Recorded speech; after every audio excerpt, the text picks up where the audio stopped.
Hey Arpit, welcome back. How are you? Hey Jan, welcome to episode 4 of Pitch Rapport. Thank you. How are you doing? How are you reacting to Sri Lanka's miraculous comeback in the Asia Cup? I guess looking back, it doesn't feel that miraculous now in hindsight. We're all wise in hindsight, I guess, but they've been the most consistent team with a very clear strategy. Being an Indian fan, the only thing I can say is it's good not to peak too soon. So, maybe this is all building up to the right outcome as far as the 2020 World Cup. But no, seriously speaking, it's still about Sri Lanka. They've got a lot of talent in the team.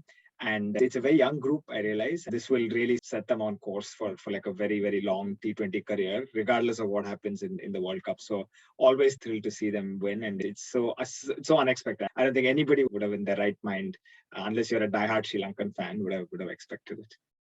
Talk to me more about when you said Sri Lanka had the most consistent strategy.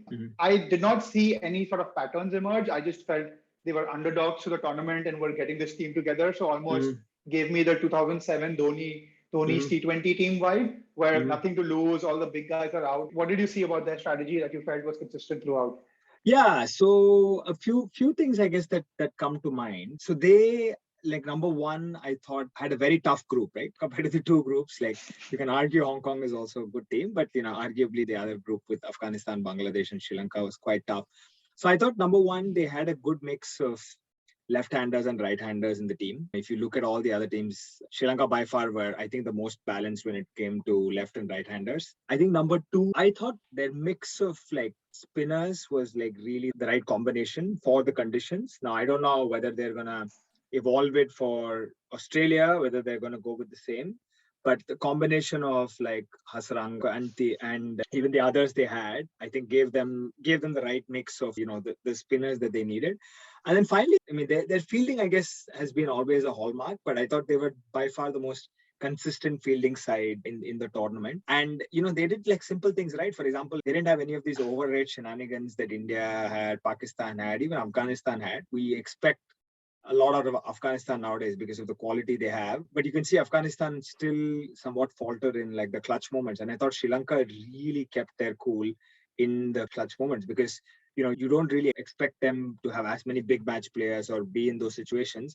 But whether it was against India, whether it was against Afghanistan, both times, both in the group stage and also in the sort of Super 4 stage, I thought they played the situation to perfection. So, like I said, in hindsight, it all looks like they had a very clear strategy coming in. But I also have to commend Chris Silverwood. I mean, I didn't realize he's now the Sri Lanka coach, and he is known for having very good shorter format instinct, right? And that's the reason why England have, he was of course his assistant coach to Trevor Bayliss, and then he took over from there. So I think he's also had a lot to do with the way they've set up the team. You had a somewhat different take on them. So before I go into my take, I think one thing for our listeners, I think Jayant mentioned something around overrate shenanigans. So just to make sure we let folks know, because I had a lot of people reach out saying, hey, do you know when the rules change? What are the new rules? So this is a recent upgrade to the T20 format. I'm not sure if it's applied to one day or not, but a team is given a certain amount of time that they have to bowl their overs in the fielding side. They're given certain relaxing timelines. So for example, if a wicket for some time is added to the overall innings, just to account for all of these events, but they have to finish their quota of overs within the time given. And if they don't, if they're running behind, then they have to start playing one fielder less outside the circle. So it becomes difficult to defend because you have one fielder less.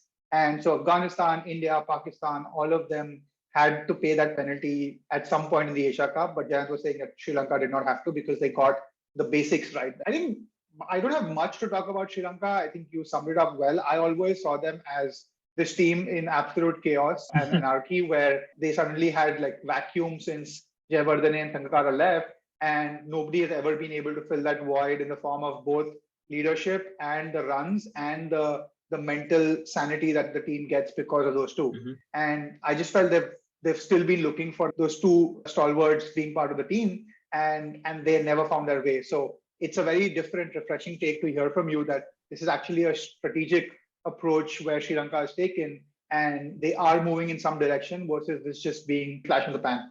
Yeah. No, again, as I said, it sets up the World Cup really well because I'm struggling to pick a favorite.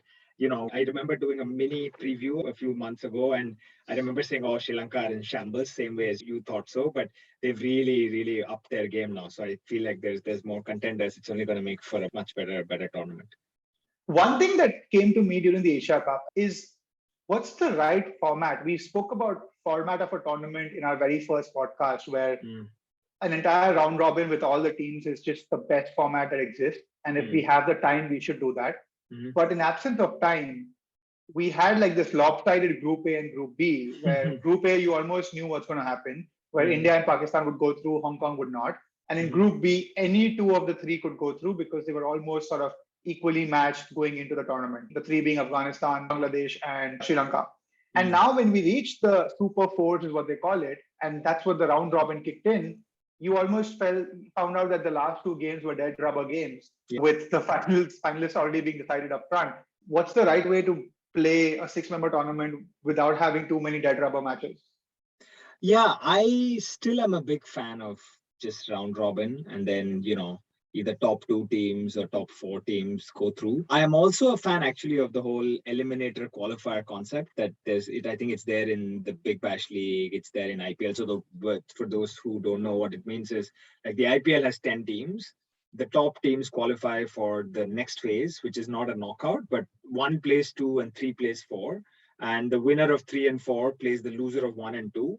And then whoever wins that game then meets the winner of 1 and 2. So I feel like you're really rewarding the teams who have been consistent throughout the tournament.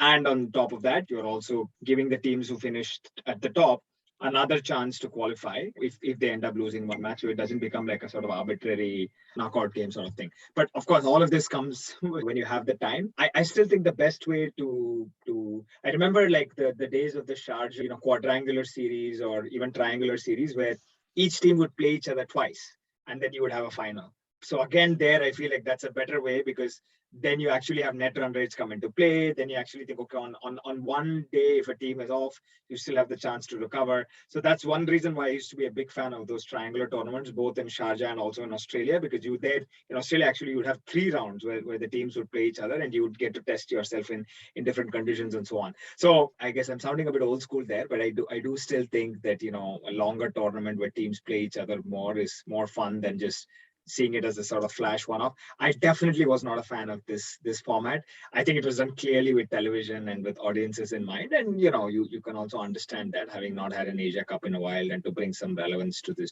tournament.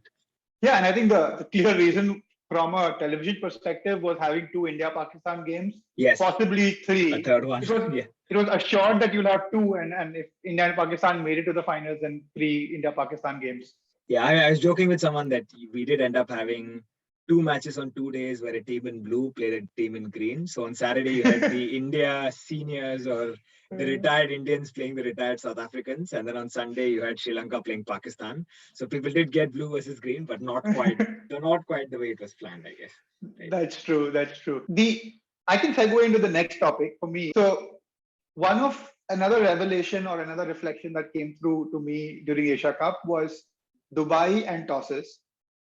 And I think almost all of the matches played in the Super Fours were won by the team that won the toss and decided to defend, that is, bowl first. And then we had this anomaly in the finals where Pakistan won the toss, selected to bowl first, and lost. And that's what was kind of contrary to the norm. Keeping in mind that we have 5-match test series in English conditions and Australian conditions, is there a better alternative to a toss? Because a toss in India plays a big role. A toss in England plays a big role. Is there a better alternative to the toss in cricket? And I personally will give you my opinion there before, just to bias you a little bit. Yeah. Not my opinion, but why I'm asking is I'm very conflicted. Yeah. Because on one hand, I do want to get in some different forms. So for example, let the away side decide on the first game, and then let the winner of the game decide on the next game onwards. That kind of gives more parity, because the home team is deciding how the pitch is going to behave and they have more practice on it. The other side of me is like, hey, this is a version of orthodox original cricket that has come down the ages, and it adds to that variability to the game. And it's equally fortunate or unfortunate for either side. So let that tradition be. And I'm very conflicted on this. I just wanted to get if you also have thought about the toss. Yeah, so I think the toss is a cool concept because I don't think there's any other game where the toss matters so much. So, for example, in football also you have a toss, but all you do is one team decides whether they want to kick the ball off, and the other team then gets to choose the side, right? And people just choose the side for more sentimental reasons. But it matters the same with rugby and so on and so forth. But in cricket, really a toss matters a lot. I actually think tosses matter like a lot in the shortest format, ironically, because you might say, oh, a toss in a test match matters because then you get to understand who gets to use the conditions first.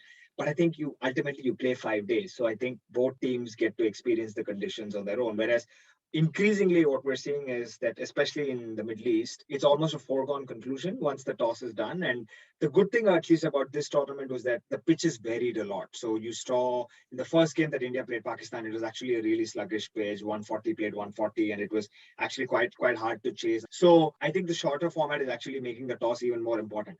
I have a very radical suggestion, which I remember floating to somebody a few years ago, which is, why do you need the team that say wins the toss and bats first to bat their entire quota? Why not have them bat half their quota and then have the second team bat half their quota? And then the first team comes back to bat their second quota, and so on and so forth. Now, there are obviously a lot of disadvantages to it. One is that it lengthens the game. Two is the game might become uninteresting by the halfway point if one team is completely collapsed. But equally, I think it brings a new strategy element to the game because at that point, I think both teams have had the chance to experience the pitch. They could decide what to do in the second half, whether to go hammer and tongs, and they've also seen the other side take the field or bat, so they could decide how to vary their bowling attack. It also gives you this idea of what resources you want to keep for the second half versus the first half, and I think it neutralizes the conditions somewhat, because then the team that batted first also gets another crack when there is more dew and when the pitch is maybe slowed down a bit more. Similarly, for the team that's fielding first, they also get a chance to take a crack with a bat and then come back to recover if they've had a really bad first half. So I do think that would introduce an element of fun, but also an element of strategy. And I think, to give you a little more credit, this is exactly what Sachin also has proposed at some point, where Sachin Obviously. wanted to. He actually suggested we split the innings and have 4 innings instead of 2. So I think, going back to why the toss has become more important, I agree with you. The toss is more important in the shorter format. And going back as to why it's become more important, it's because we're trying to get T20 is supposed to be this blockbuster, Yes. audience-friendly entertainment version, which means it starts very close to the 7 p.m., 8 p.m. mark Yes. in most countries. And that's why toss is becoming important, because that's the time that around 8, 8:30, 9 p.m. is where the dew completely changes, where Yes. the grounds become very dewy starting 8:30, 9 p.m. when the first innings is complete and the second innings is about to start. So the Yes. disadvantage is, if you are bowling second, you have a much better outfield. So the ball is traveling faster. You have Yes. a wetter ball. So your bowlers are not able to grip and land them in the right area. So Yeah. you are at a disadvantage. So that's why the toss has become so critical more for T20, because we push the game later in the night, and late at night is when dew comes into play. So one option is screw television, have a balanced game early in the day where the dew is not important. But I don't think we'll ever have a day T20 unless we're playing in America, where we have to cater to Indian audiences or Asian audiences. Yeah. So if 8 p.m. or 7 p.m. is going to be the game time, then there has to be a better outcome. One is splitting the innings. The other is, like, you come up with a different way of deciding who gets to use the conditions first. So either in a tournament like the Asia Cup, at random, you assign that, hey, every team gets to decide half the games what they do first, and half the times they won't. And which team against which team they get to do it is something which will be decided at random. So that's kind of one way of doing it. Obviously, in finals and semi-finals, you'll have to have a random toss to do it, or you could reward folks who are finishing up higher in the league or higher in the group stage. Instead of having a playoff qualifier format, you can just give them the advantage of, hey, you win the toss if you qualify higher in the league. So that's also one way of giving them or rewarding them the advantage of that. But yeah, I think toss is going to be a debate for a while, but I don't see it going anywhere anytime soon. Yeah, I think your randomizing idea is quite quite interesting. And I also agree. Ultimately, you have to try and take the conditions out as much as you can. But I think randomizing is quite an interesting idea. I hope somebody tries this in one of the upcoming series, because I do think tosses are dominating the conversation a little bit more than they should, rather than the actual cricket. Hey, I had something to talk about, like before Let's do it. wanted to do a piece of trivia. So I alluded to this a little bit earlier, but there is this veteran series that's going on right now, which started over the weekend. So it's a tournament being played in India with all of the retired cricket stars. So you have the likes of Sachin and Yuvraj and Stuart Binney and Manpreet Goni playing for India, like Jonty Rhodes and Makhaya and Denny playing for South Africa. You have other teams like, I think, West Indies is there, Sri Lanka is there. So I had a question for you.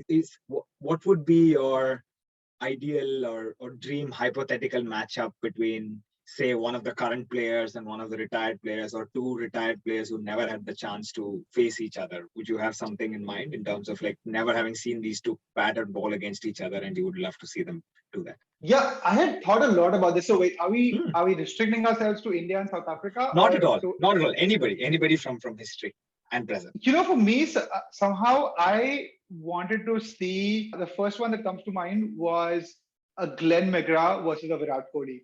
I think that's a matchup I really want to see. And it's just because Glenn McGrath was, I believe, one of the most consistent hit the right length kind of bowlers. And I want to see them in a T20 format, to be honest, where Kohli is trying to get after bowling. And I'm talking about either Kohli at his peak or the Kohli we saw against Afghanistan. Yes. But that's one matchup I really wish I could have seen. Interesting. Very, very interesting. And this is just top of the head kind of a combination. But if I think of any better, I'll let you know. But which one is yours? Yeah, I've not thought about this too much, but it just made me think last night. So I really like seeing aggressive players go up against each other, because I think, of course, I also love watching, obviously, the taking blows on his chest and so on and so, but I think just aggressive players against aggressive players just will make for fascinating viewing. So I always thought like, oh, look, Viv Richards didn't have the chance to play a lot of, aggressive fast bowlers or aggressive spinners even.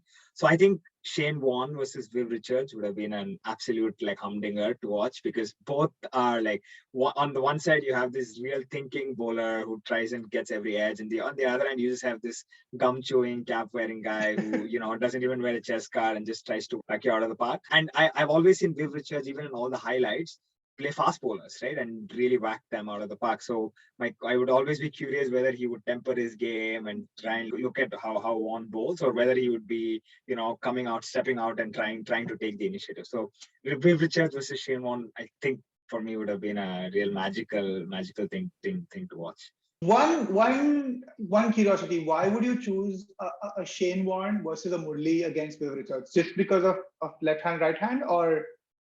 I think, obviously both Murli and Shane Warne are icons, but I think Shane Warne is more of a personality. Like I think whenever he comes to the ground, there's this buzz that comes, and I think Viv Richards had the same aura. Like whenever he stepped out, there was just this hush, or there was this little murmur that there's a real superstar. So I just think watching two superstars, like two really aggressive cricketers playing, would have been interesting. I also think, as I said, like I've seen Australian fast bowlers bowling to West Indian batsmen and vice versa. So also this West Indies Australia rivalry sticks to my mind a little bit more than maybe West Indies and Sri Lanka. But yes, on a sort of isolated basis, Murli would have also been a very worthy opponent to Viv Richards and vice versa. But just given the personality of the two people involved, I also thought that would be a very, very interesting matchup.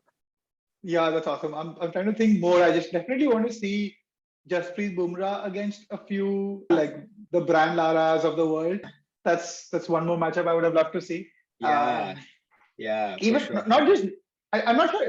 I'm pretty sure Anderson ended up bowling to Brian Lara, given how long Anderson's. Jimmy Anderson, yes, he did. Jimmy Anderson has been around since 2003. Yeah. So yeah, they have. Yeah. Cool. You had some trivia you wanted to cover before we. Yes, let's do trivia. So I have a couple of trivia questions. So the first one is, I'm going to just show you a list of players, and you have to tell me what is the top, 8 or 10 of list of, and it's one of those where you immediately get it or you don't.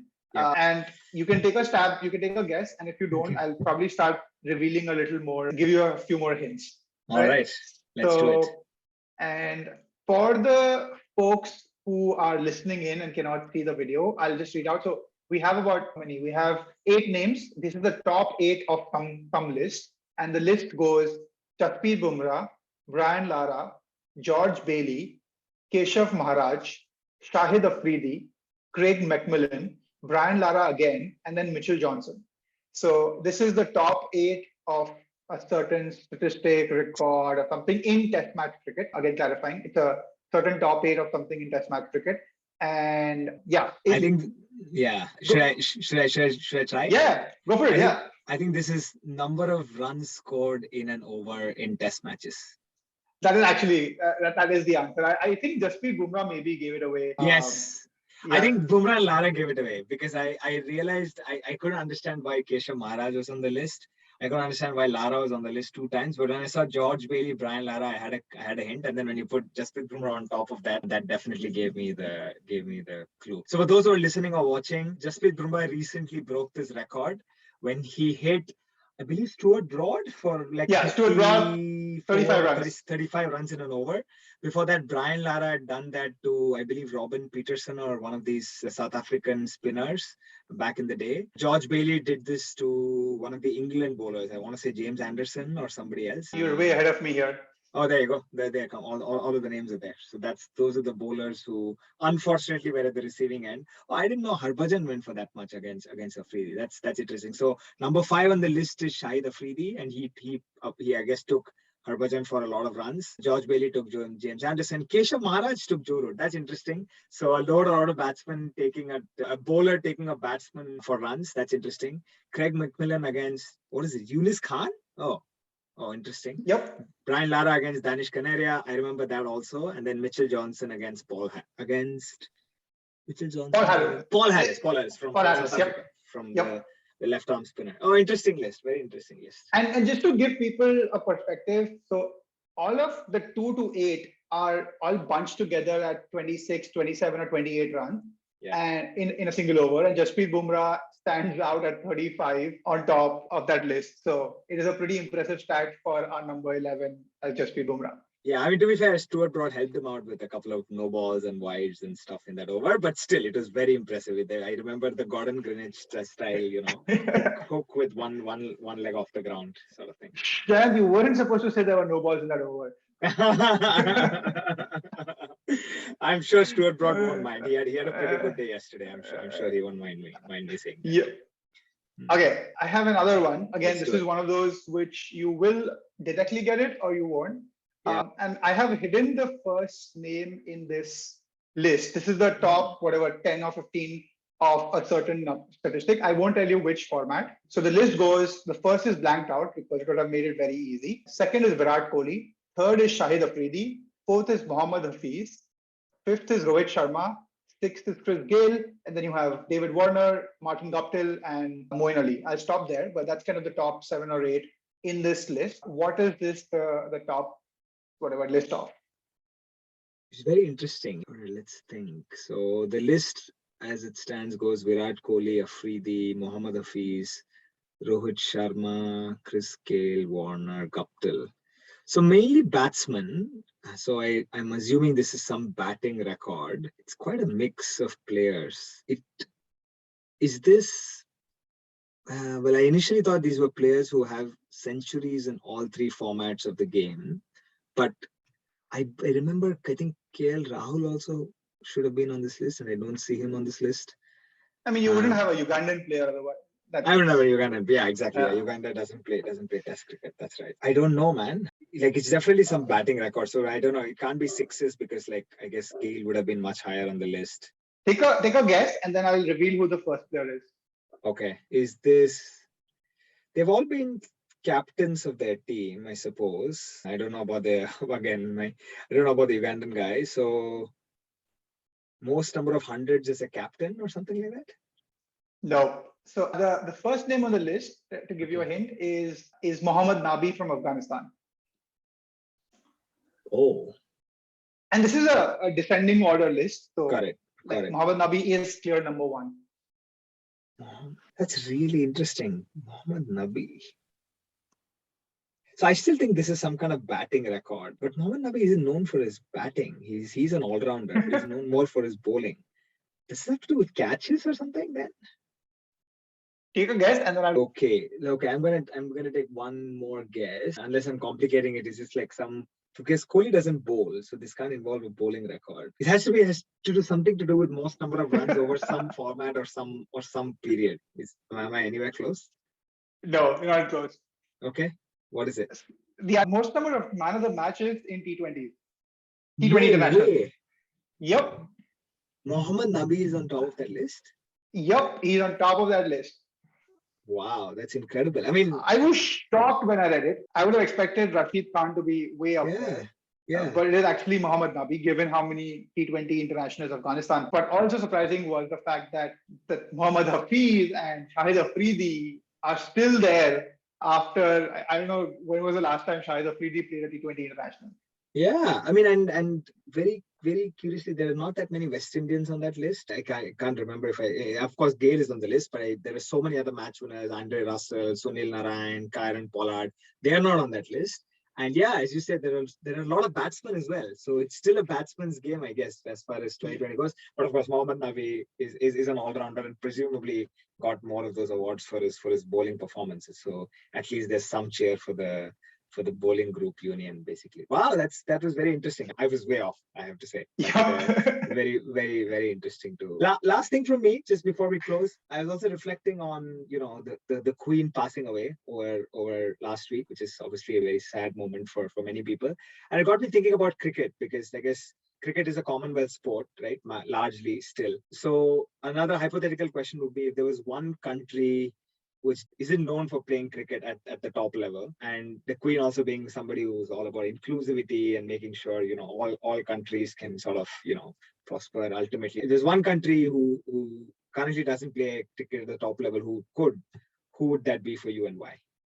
So what lens do I have to put on? A personal lens, maximize cricket overall cricket impact across the globe lens? What's the lens I should be taking here? Whatever you prefer to.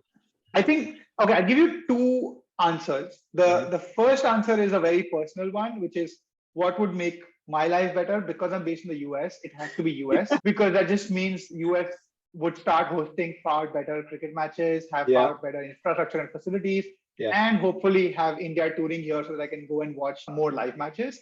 But I think if I had to make the entire world slightly more oriented towards cricket and have it reach more, I don't know why, but my gut says I hope China played cricket. It's just getting another billion people enthusiastic about that sport and getting all of that infrastructure and money and interest pumped in. And with China's rise in a sport, I'm assuming Russia and US would want to follow suit as well. So it would be one of those which could really be a big spark for cricket as a global sport to take on. Yeah, no, it's a really cool answer. I agree. I was going to say China, but I agree. The US would be a huge thing, even commercially speaking. US would be a huge thing. The only other thought I had was, it's still amazing that, she was a figurehead, I guess, but still she was a woman leader. So, in the spirit of that, I really hope that we can have women's cricket reach the same level as men's cricket in terms of pay and exposure and, commercial options. Like recently, the US football women's team finally, even though they're way better than the men's team, are going to get paid the same. But I really hope that women's cricket gets to that same level. I'm sure the Queen would have been happy if that happened in her lifetime. So hopefully it doesn't take that much longer for that to happen too. Yep, +1 to that. Great stuff. I think we're out of time, but as usual, it has been a pleasure, Arpit. Thank you so much, and looking forward to the next one. Likewise, Jayant, this was fun, and I hope to see you again in episode 5. All right. Talk soon.